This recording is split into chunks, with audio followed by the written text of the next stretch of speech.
पिथौरागढ़ से एक संदेश देना चाहते हैं हरीश रावत कि अभी मैं हूं। कैसे संदेश देना चाहते हैं उसको समझिए। आप ये समझिए कि पिथौरागढ़ का जो मेयर का चुनाव हुआ था वो बीजेपी और कांग्रेस के बीच में नहीं हुआ था। वो चुनाव पूरी तरीके से कांग्रेस के प्रदेश अध्यक्ष कर्ण मेहरा और कांग्रेस के विधायक जो बागी हो गए थे मयूख मेहर, उनके बीच में हुआ था। और उस चुनाव का जो परिणाम आया वो बहुत बड़ा संदेश पिथौरागढ़ में देता है।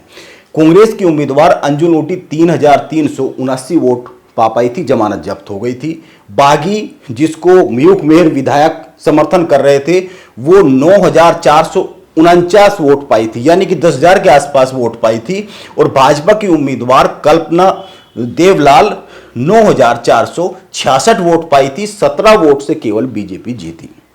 दूसरे नंबर पर मयूख मेहर, जिसको समर्थन दे रहे थे, वो उम्मीदवार वहां पर रही। तो इसलिए ये एक मोटे तौर पर कहा जा सकता है कि अगर कांग्रेस में झगड़ा ना होता तो शायद बीजेपी जीत नहीं पाती। लेकिन बीजेपी की अंदरूनी राजनीति को किनारे रखकर, बीजेपी की उम्मीदवार के जीतने के मामले को किनारे रखकर कांग्रेस की अंदरूनी राजनीति पर अगर बात करें तो ये चुनाव ये संदेश देता है कि पिथौरागढ़ में मयूख मेहर के बगैर कांग्रेस की हालत क्या होगी। और हरीश रावत अभी जो उन्होंने अपना शेड्यूल जारी किया है, पिथौरागढ़ जाकर मयूख मेहर के घर पर जाएंगे 24 तारीख को।